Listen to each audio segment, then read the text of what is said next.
1 minute ago, Janelle Monáe's testimony just exposed Diddy in court. Diddy doesn't let anyone leave. Viewer discretion is not a disclaimer, it's a warning. What follows isn't tabloid drama, it isn't hearsay, it is a matter of record. Verified federal files, admitted into evidence under Exhibit 113A. At the center of it is an individual who, by every account, wasn't supposed to remember, let alone resist. Her name, Janelle Monáe. February 2016. Los Angeles buzzed with Grammy energy. But beyond the public spectacle, something else unfolded in silence. Rituals private, precise, and meticulously hidden from digital trace. Janelle received a handwritten invitation. No RSVP, no +1. Just a phrase, white silk preferred. GPS coordinates enclosed. No cell devices. Music will guide you. She arrived at a remote Malibu estate. Her phone was confiscated at the gate. She was handed a white candle. Then the gate closed behind her. The driver left. She was alone inside. A narrow corridor lit from below led her inward. She passed others. All robbed, mostly women. No one spoke. They walked in silence. She was led into a circular formation, 2 concentric rings of guests seated around a white pedestal. At its center, a ticking metronome. The room pulsed with ambient, slow-tempo music, then blackout. Complete silence. A whisper broke the dark. Tonight's submission is a celebration. According to Janelle's sealed testimony, what followed was not music. It was a void, no sound, no movement. She tried to stand. A man in a white suit placed a hand on her shoulder and said, "Departure isn't permitted until the final rhythm." She didn't panic. She didn't run. She watched. She was recorded. Not just on film, but in metadata. One of the files found in the 2025 FBI raid on Combs' estate was a digital NDA Exhibit 113B. It bore Janelle's signature. It was issued by a Shell LLC under Combs Global. One clause stood out. Departure is restricted until final rhythm. That phrase appeared in other NDAs too. The FBI would later call these gatherings the Ritual Series. In a recovered planner's memo, Exhibit 113F, an annotation was found. Janelle Monáe. Passive. Robbed. Not marked. Keep warm. Keep warm. It means let her go, but keep eyes on her. She was not a participant. She was an anomaly. And anomalies are tracked. Weeks after the event, a hard drive was seized from a drawer in the estate's sound studio, labeled Rhythm Sessions. Inside 6 raw audio tracks. One was marked Final Rhythm, JM Pass. Metadata created February 16, 2016, 2 days after the Malibu gathering. The track itself was minimal, barely audible loops. But forensic waveform analysis revealed something buried beneath the synth. A voice, a whisper. It said she didn't dance. She just listened. She wasn't supposed to listen. That wasn't music. It was surveillance. A log. A sonic fingerprint of presence. A former engineer testifying under anonymity confirmed it. That track was not meant for release. It was internal documentation. Every event generated one. A biometric echo, proof of who stayed still, who surrendered, and who saw too much. Janelle didn't speak about the night. For 9 years, not a word, no interviews, no statements. But the system kept watching. When the FBI raided the estate in 2025, a photo surfaced, delivered anonymously to Janelle's assistant. No return address, no explanation. Just a timestamp, 11:58 p.m., February 14, 2016, 2 minutes before the blackout. The photo showed the circle, dozens of seated guests, all facing forward, except one. Janelle was turned, looking away from the metronome, her head half-turned, eyes alert. She wasn't just watching the room, she was studying it. On the back of the photo, the same classification used in the guest roster. Too passive, robbed, not marked. The message was clear. She wasn't part of the ritual. She was proof that someone could walk through it untouched. And that was the real threat. She never returned to that house. In the years that followed, Janelle Monáe erased the night like a file she never saved. She said nothing. She posted nothing. She smiled in interviews. She gave rehearsed answers. The world moved on, and so did she. At least that's what they thought. But silence isn't absent. It's a strategy. In May 2025, the FBI executed a full-spectrum raid on Sean Combs' Malibu estate.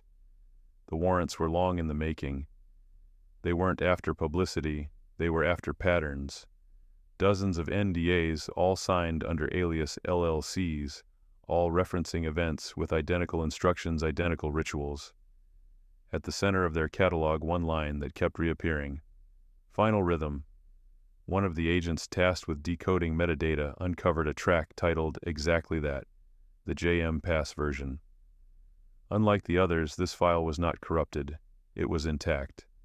At 1:12 into the waveform, a whisper cut through the static. She didn't dance. She just listened. She wasn't supposed to listen. It wasn't just an artistic phrase. It was literal. Janelle had been seated in Circle 2, passive, robbed, not marked. According to guest flow logs recovered in Exhibit 113G, her classification read, wins, black collar, no touch, no fear, no exit talk. The memo concluded with 5 chilling words, keep her eyes forward, if not distract, but she didn't look forward. That night she broke formation. She didn't speak, didn't resist. But she saw, and worse, she remembered. The system had failed. She had absorbed without engaging. That wasn't protocol. That was a breach. Another witness came forward. An anonymous staffer, verified by internal email timestamps. They submitted a single quote overhead post-event, spoken by a senior planner. She kept her eyes open the whole time. That's the problem. That wasn't a metaphor. That was report.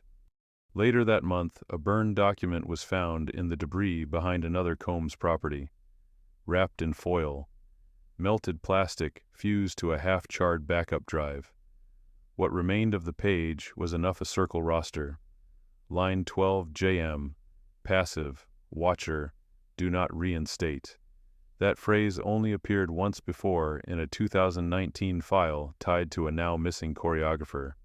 It was operational shorthand. It meant witness too observant. Do not allow re-entry. Maintain silence via status management. In simple terms, don't invite them back. Don't provoke them. Don't give them reason to speak. For nearly a decade it worked, until now. Shortly after the raid, Janelle's assistant received another envelope, hand-delivered, no postmark, no return. Inside a note typed with no name. Don't pretend you don't remember the sound. Beneath it a low-resolution photo, shot from above, the circle, the metronome, and Janelle, not facing forward. Her head turned. That image was Exhibit 110E. In the courtroom, when prosecutors displayed the photo, a hush fell. The timestamp was verified, 11:58 p.m., February 14, 2016, 2 minutes before the lights dropped. Every guest in the frame sat identical hands, clasped eyes forward. But Janelle, she wasn't just turned, she wasn't reacting, she was waiting. Then came the rope. A studio assistant cleaning, weeks after the raid, discovered a sealed sound panel in the private vocal booth. Hidden behind it a folded garment, white silk. Inside the collar a single black stitch. The threading matched exactly the style from Janelle's garment. The robe she wore, the one she left behind, neatly folded, clean. A silent refusal. The robe was Exhibit 113K. DNA swabs confirmed traces from previous Monáe wardrobe rentals. It was hers. She wore it, but she never took it home. That wasn't forgetfulness, that was the exit. It was her way of saying I was here, but I'm not staying.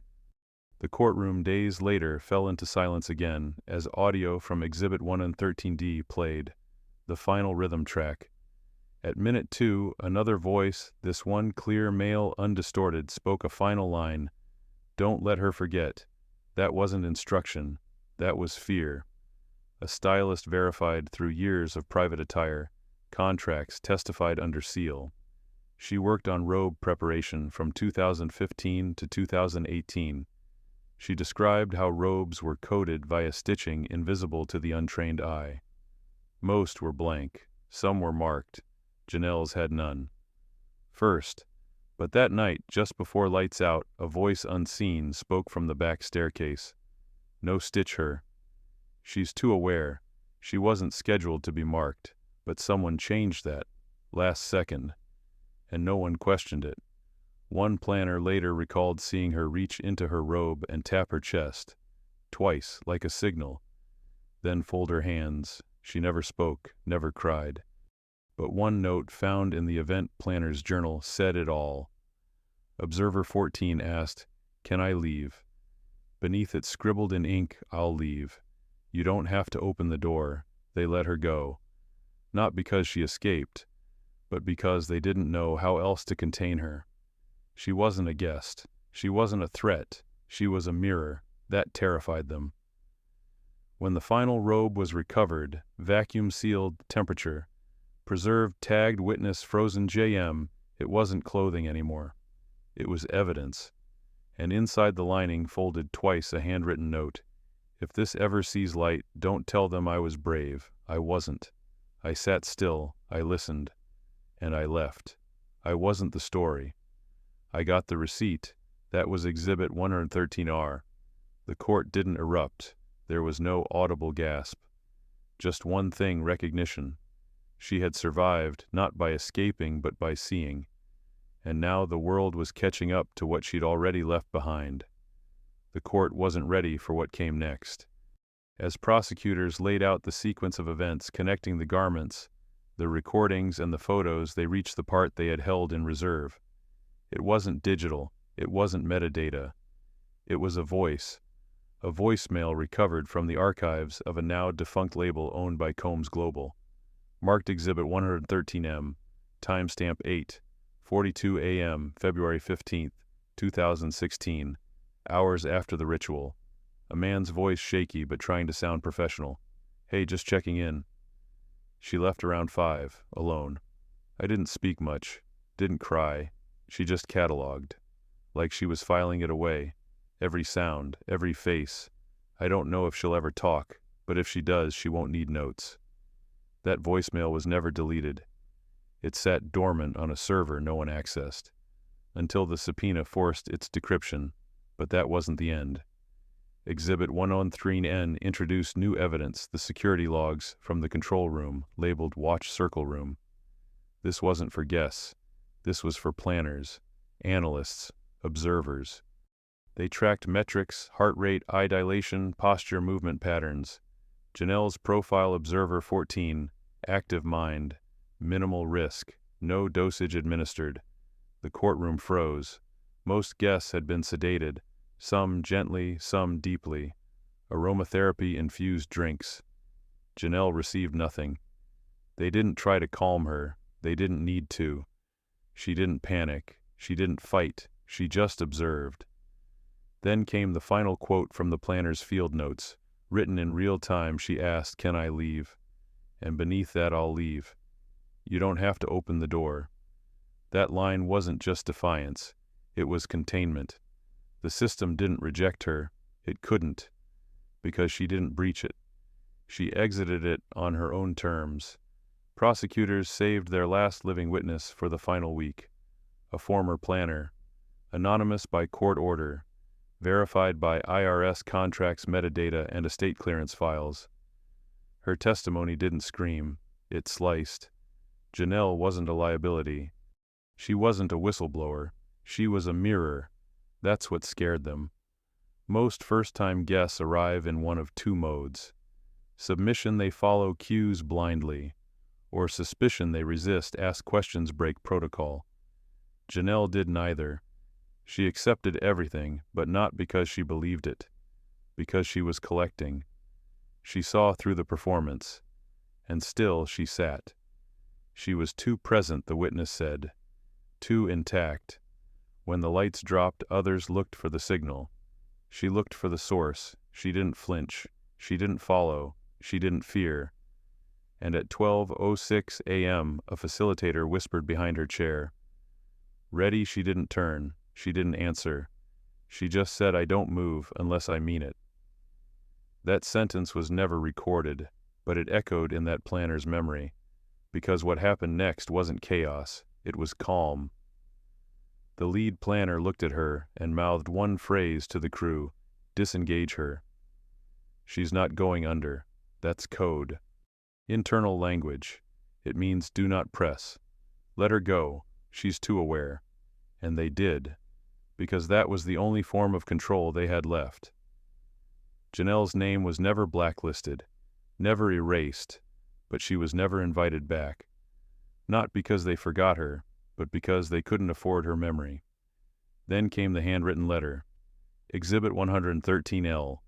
Anonymous. No metadata. Delivered to prosecutors without a sender trace. I didn't know what I was looking at, it began, until I saw her face. Everyone else was waiting for the next signal. She was the only one listening to the silence. It continued. She wasn't confused. She was decoding. She wasn't scared. She was scanning. They were performing powerfully. She was witnessing control. It ended with 7 underlined words. That's why they didn't let her back in. The letter wasn't evidence. It was a confession. The court didn't need more exhibits. It needed to sit with what was already said. And still the prosecution had one more file. Exhibit 113S. A planner's body mic left on by mistake after the event. Captured in ambient noise chatter, soft shuffling. But near the end of the file, 2 voices. She'll remember, one said. But she won't be believed. The other responded. Doesn't matter. She didn't film it. Click. End of file. But they were wrong. Because she did leave a record. Not on a device, not on social media. She left it in silence. Folded into a robe. Traced through metadata. Echoed in a voice memo. Mirrored in a sealed note. She didn't escape. She bore witness. And now the system built to erase her memory had become the archive that preserved it. They underestimated her silence. In the final week of hearings, prosecutors did not call another witness. They called her words. Buried in a 2018 podcast, Obscure Lifestyle, themed barely indexed, was a short interview with Janelle. The host, in a casual tangent, asked, "You've always seemed calm, even in chaos. Ever been in a room you wanted to escape?" Janelle didn't hesitate. She didn't stammer. She didn't lie. She smiled, but not fully. Then answered, "Not all rooms are meant to be escaped. Some are designed to see if you'll sit still." That clip resurfaced in the weeks following the raid. Fans thought it cryptic. Journalists called it poetic. But prosecutors recognized it for what it was: confirmation. Exhibit 113P. The moment her silence cracked, not as confession, but as calibration. Janelle never intended to be believed. She intended to be undeniable. The evidence had been scattered. The metadata, the stitching, the whisper, the untouched robe, the planner's logs, the body mic, the photo. But when her voice finally entered the official record, it didn't raise the pitch. It didn't complain. It simply sat inside a sentence that had waited 9 years for the world to understand. She wasn't trapped. She wasn't tested. She was measured. And the system that tried to measure her failed to calculate what couldn't be coerced awareness without compliance. There was still one document left. Exhibit 113Q, a final administrative overlay recovered from Combs Global's internal files. Stamped, red ink. 3 phrases: file closed, witness warm, circle complete. Each had distinct procedural meanings. File closed, no further outreach. Witness warm, not speaking but monitored. Circle complete, present long enough to observe, but not long enough to absorb. For the prosecution, this was the final proof that the system wasn't just recording what had happened. It had labeled her, contained her, archived her. She hadn't been silenced. She had been set aside. For years that archive had remained sealed. until one subpoena, one recovered drive, and one misfiled robe turned the archive into testimony. The silence they relied on had become their vulnerability, because the only thing more dangerous than a witness who speaks is one who never needed to. Janelle didn't seek revenge. She didn't demand reparation. She didn't post. She didn't tweet. She didn't try to make anyone believe. She waited.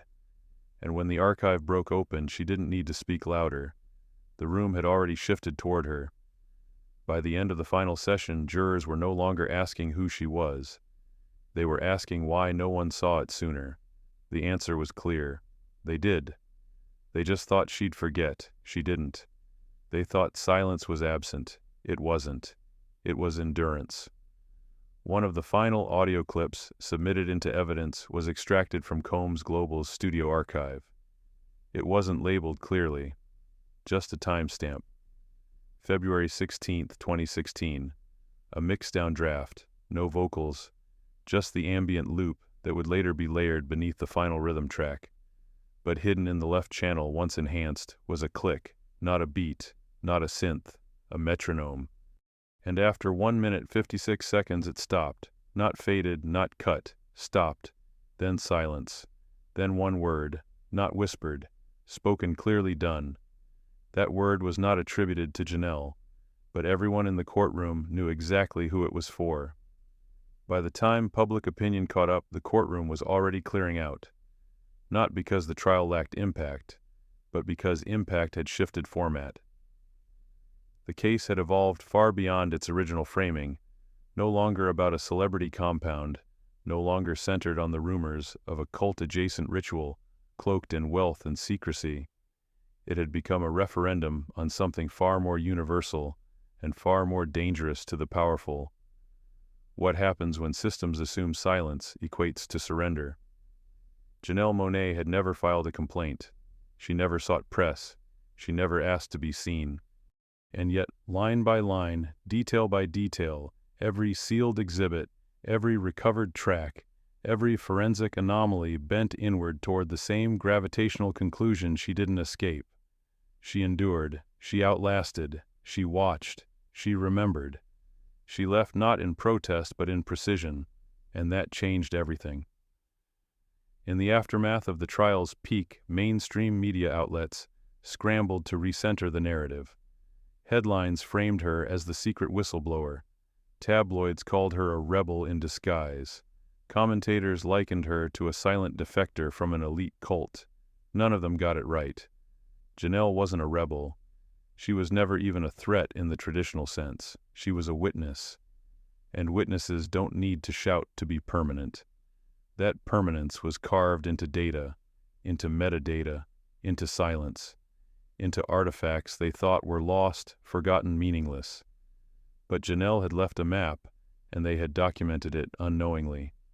A leak from within the FBI evidentiary pool confirmed a tablet used by planners at the estate had survived intact. Synced to the estate's live tracking feed, it recorded biometric and psychological metrics from each guest in the circle. On February 14, 2016, data from that night was extracted line by line. Most guests showed what was expected: mild sedation, low reaction times, minimal movement, balanced posture. But Observer 14, Janelle, stood out. Her profile showed no sedation, no chemical inputs, no responsive cues, no submission pattern, elevated neural focus, accelerated cognitive scans, and most importantly, no breach. The final line was entered manually. Final timestamp: observer voluntarily exited formation, silent, unprompted, eyes open, record intact. She had left without fanfare, without confrontation, without triggering any standard exit alarms, but she had been tracked nonetheless. Not because they understood what she was doing, but because they feared the possibility that someone might bear witness and never collapse. A few months after the trial concluded, an envelope was anonymously delivered to a historical archive in Los Angeles. No return address, no ID. Inside, a single white candle half burned, the kind handed out at the entrance to the circle. Attached to the base of the candle was a folded square of matte paper. No letterhead. One sentence she never needed to light it. She brought her own fire. It wasn't signed, it didn't have to be. The symbolism was obvious. But deeper still was the operational failure it implied. They had engineered every element of control, every robe, every scent, every whisper, every light drop, but they had not prepared for someone whose mind could remain awake in the stillness. And they certainly hadn't prepared for her silence to be louder than their spectacle. When forensic analysts first recovered Janelle's robe, they treated it like any piece of textile evidence. It was swabbed, scanned, preserved, and measured, but one detail escaped them. Tucked behind the lining of the collar, a barely visible smudge of black ink. Initial tests missed it, but under spectral scan the mark revealed a pressed character, the letter J. It wasn't stitched. It wasn't printed. It had been transferred likely from direct contact with another inked object folded tight. Further examination revealed a faint blotting pattern. A letter had been pressed against that robe before it was sealed behind a wall. And when the robe was matched to Exhibit 113R, the connection crystallized. Exhibit 113R had been dismissed initially as a poetic artifact, a handwritten note found sealed within the robe itself. But its phrasing became the final frame of the case. If this ever sees light, don't tell them I was brave. I wasn't. I sat still, I listened, and I left. I wasn't the story. I got the receipt. It was quoted endlessly across the internet, shared in every op-ed, framed on university walls, but its power didn't come from virality.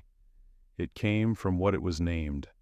Not the story, the receipt, the record, the evidence of an interaction, the artifact of attention, the ledger of what power tried and failed to erase. Weeks after the court closed its final session, an independent transparency watchdog released the full chain of custody log for the robe. That log revealed something that hadn't been discussed in open court. The robe hadn't been stored with the others. It wasn't part of the standard archival inventory. It had been preserved separately under stricter climate and integrity conditions, protocols normally reserved for biological or classified forensic matter. The tag on the vacuum-sealed bag read, "Witness frozen, JM, do not ignite." The final word was especially telling. Not burn, ignite. They feared her not because she resisted, but because she stayed intact, because she didn't flinch, because she didn't give them a spectacle to hide behind. They feared her because she never became what they could label.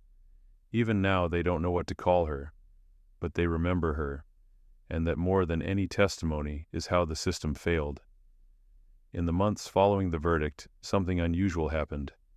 Not on the news, not in the courts, but in the quieter spaces where stories linger long after headlines disappear. College lecture halls, university roundtables, documentary think tanks, silent message boards, academic journals, private editorials, institutional training slides, and behind-the-scenes ethics panels. The case stopped being about a pop star. It stopped being about a compound.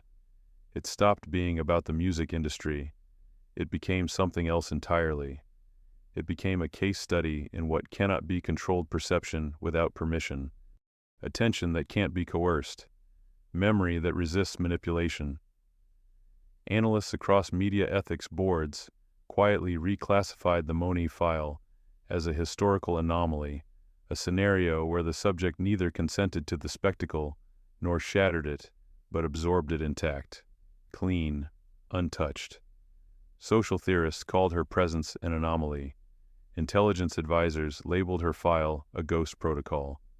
Digital archivists called it the missing ledger. And trauma psychologists had no diagnostic term, because she didn't speak, she didn't shout, she didn't demand it.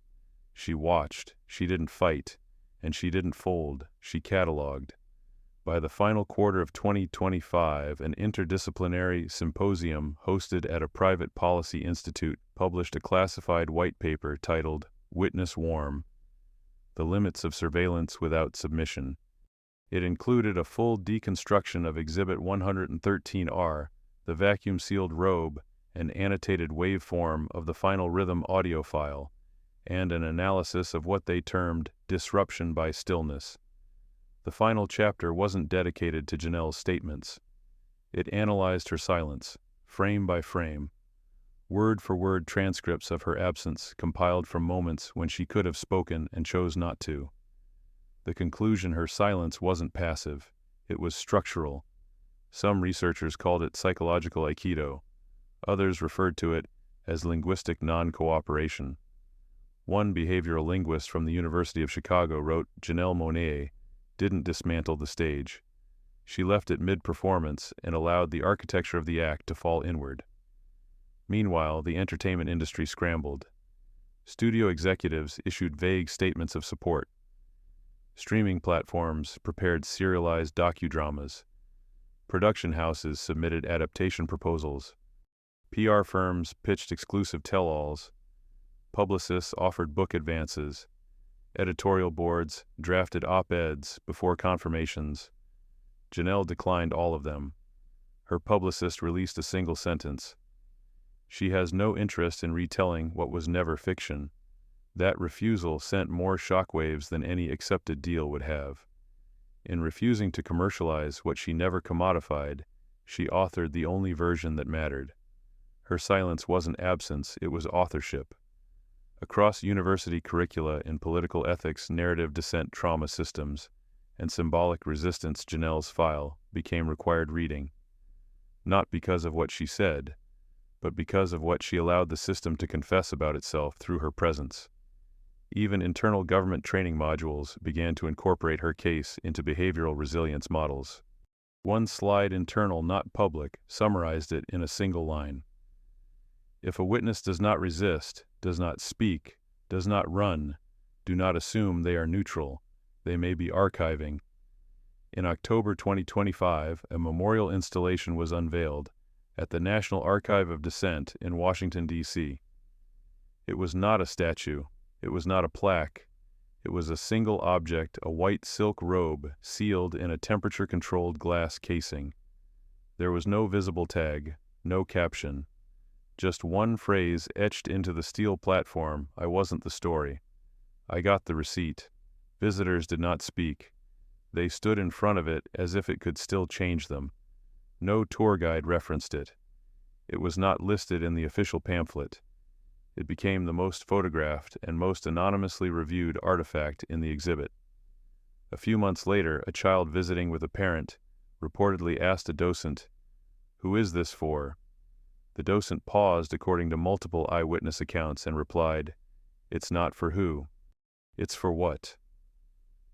That sentence became the title of the permanent record installation, "Not for who, for what." The exhibit released a series of postcards.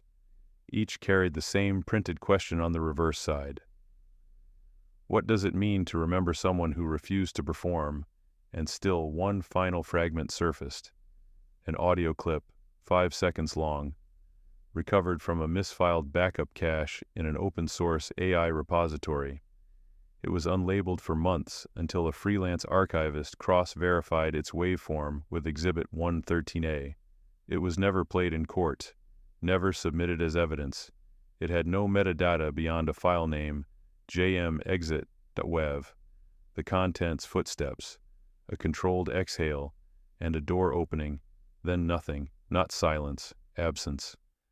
But it was louder than anything else that had been recorded, because in context with every whispered command, every forensic echo, every log entry, every classified note, it was the most defiant sound of all. She left, of her own will, without a stitch of fear, with her eyes open. And they watched her go, not in chaos, not in alarm, but in the quiet, crumbling realization that the system they built, designed to contain record control, had failed to categorize the one thing it never expected: a mind that listened, a body that sat still, a witness who left without permission, and wrote nothing, said nothing, but whose memory made forgetting impossible. That is how a system collapses, not by force, but by encountering someone it cannot name, someone it cannot manage, someone it cannot erase. She wasn't the story, she was the ledger, and now the page has turned.